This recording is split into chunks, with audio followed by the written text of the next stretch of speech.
আসসালামু আলাইকুম। Beautiful recipe চ্যানেলে সবাইকে স্বাগত জানাই। আজকে করব আমড়া মাখা। আমড়া আমাদের শরীরের জন্য খুবই প্রোটিন এবং আমড়াতে রয়েছে ভিটামিন সি। তাই আমি আমড়াগুলোকে প্রথমে ধুয়ে একটি বাটিতে নিয়েছি। এগুলোর এখন খোসা ছাড়িয়ে নিয়েছি।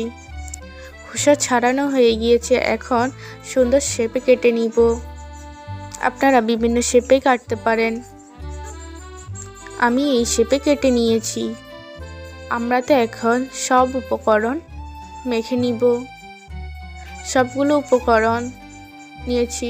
এখন আমরাতে প্রথমে দিয়ে দিব লবণ,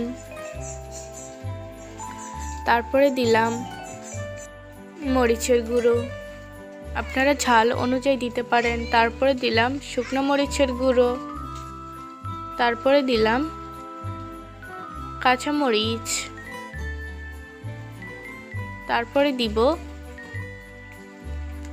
একটু পরিমাণে ধনিয়া পাতা কুচি, তারপরে দিলাম পরিমাণ মতো কাসুন্দি। আপনারা কাসুন্দির পরিমাণটা একটু বেশি দেওয়ার চেষ্টা করবেন, এতে মাখাটা খেতে ভালো লাগবে। এখন আমি ভালোভাবে মেখে নিব সবগুলো উপকরণ নিয়ে। ভালোভাবে মেখে নেওয়ার পর আমি এগুলোকে একটি প্লেটে ঢেলে নিব। একটি প্লেটে ঢেলে নিয়েছি। এখন লেবুর রস দিয়ে দিব, এতে আমরা মাখার স্বাদটা আরও দ্বিগুণ হয়ে যাবে। দেখুন কি সুন্দর কালার চলে আসছে, খেতেও মাশাআল্লাহ খুব ভালো হয়েছে। আমার রেসিপিটা যদি আপনাদের কাছে ভালো লাগে অবশ্যই ভিডিওতে লাইক, কমেন্ট, শেয়ার করবেন এবং চ্যানেলটি সাবস্ক্রাইব করবেন।